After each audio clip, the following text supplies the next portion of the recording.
Hi friends, welcome back to అక్క చెల్లి ఒక కూతురు.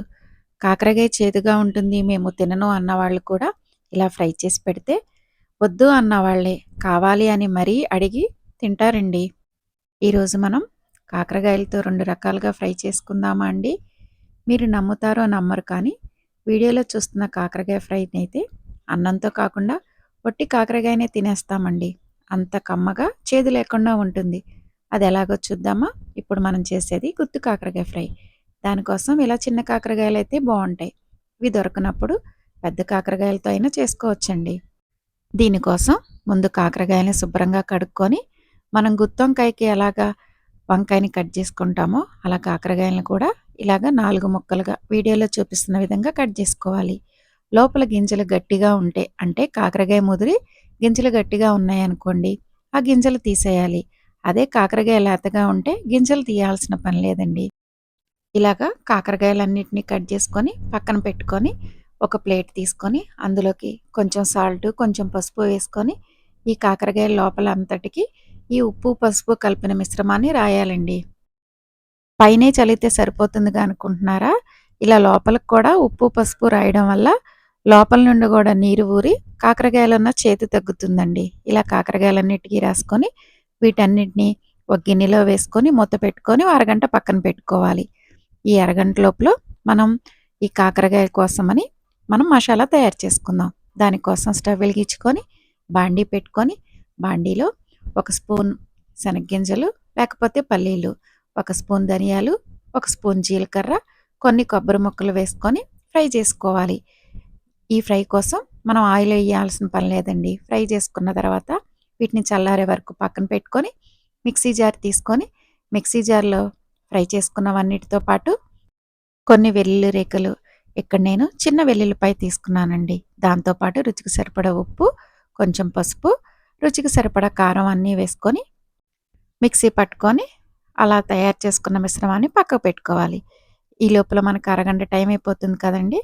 ఇప్పుడు చూడండి, కాకరకాయలని వీడియోలో చూపిస్తున్న విధంగా ఇలా పిండుతూ ఉంటే అందులో నుండి నీరు వస్తుంది కదా. ఈ నీరు రావడం వల్ల మనకి కాకరకాయలన్న చేదు తగ్గుతుందనమాట.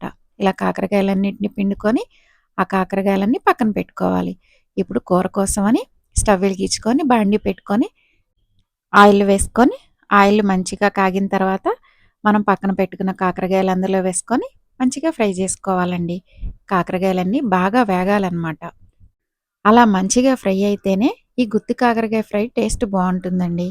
కాకరకాయలు కొంచెం ఫ్రై అయ్యాక ఇందులో కొంచెం కరివేపాకు కూడా వేసుకొని మళ్ళీ ఒకసారి కలుపుకొని ఇంకొంచెం సేపు ఫ్రై చేసుకోవాలి. కాకరకాయలు అన్ని వైపులా ఫ్రై అవ్వాలి కాబట్టి మనము అప్పుడప్పుడు మూత తీసుకుంటూ వీటిని కలుపుతూ ఉండాలండి. లేకపోతే కాకరకాయలు ఒకవైపే ఫ్రై అవుతాయి, ఇంకోవైపు ఫ్రై అవ్వనమాట. ఇవి చూసారా, ఆ కలర్ వచ్చే వరకు ఫ్రై అయ్యాక మనం రెడీ చేసుకున్నాం చూసారా మసాలా, అది వేసుకొని ఈ మసాలా మొత్తం కాకరకాయ ముక్కలకు అంటేలాగా కలుపుకుంటూ ఫ్రై చేసుకోవాలండి. మనము ఇందులో వేసిన మసాలా అంతా ఆల్రెడీ ఫ్రై చేసుకున్నదే కాబట్టి ఎక్కువసేపు ఫ్రై అవ్వాల్సిన అవసరం లేదు.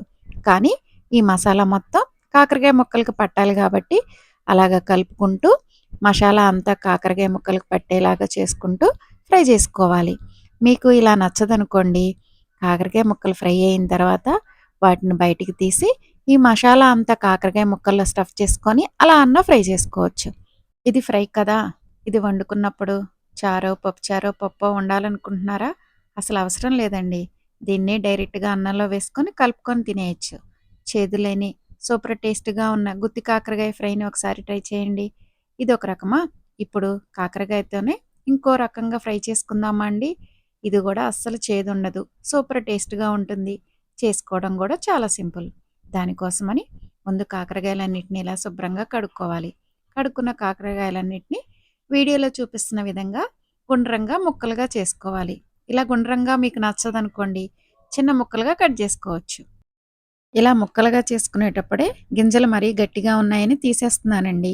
మీకు నచ్చితే మీరు వాటితోనే ఫ్రై చేసుకోవచ్చు. మా ఇంట్లో వాళ్ళు తినరని వాటిని తీస్తున్నానమాట. ఈ ముక్కలన్నిటిని ఒక గిన్నెలో వేసుకొని అందులోకి ఉప్పు, పసుపు వేసి మంచిగా కలుపుకొని మూత పెట్టి ఓ అరగంట ఉంచుకోవాలండి. అప్పుడే అందులో నుండి నీరంతా బయటకు వచ్చి కాకరకాయలో చేదు తగ్గుతుందనమాట. ఈ లోపల మన మసాలా కోసం మిక్సీ జార్ తీసుకొని 2 స్పూన్లు జీలకర్ర, దాంతో పాటు ధనియాల పొడి వేశాను. ధనియాల పొడి ఉందని వేశాను. మీ దగ్గర లేకపోతే ధనియాలు వేసుకొని ముందు వీటిని మిక్సీ పట్టుకోవాలండి. దానిలోకి వెల్లుల్లిపాయ రేకులు. నేను చిన్న వెల్లుల్లిపాయలు 2 తీసుకున్నాననమాట. దాంతో పాటు చిన్న గోలీ సైజ్ అంతా చింతపండు. చింతపండు వేయడం వల్ల టేస్ట్ బావుంటుంది. తర్వాత రుచికి సరిపడా కారం గూడా వేసుకొని మిక్సీ పట్టుకొని దీన్ని పక్కన పెట్టుకోవాలండి. ఇప్పుడు అరగంట టైం అయింది కదా! చూసారా కాకరకాయ ముక్కల్ని పిండుతుంటే ఎంత నీరొస్తుందో, నీరంతా పిండుకొని కాకరకాయ ముక్కల్ని పక్కన పెట్టుకోవాలి.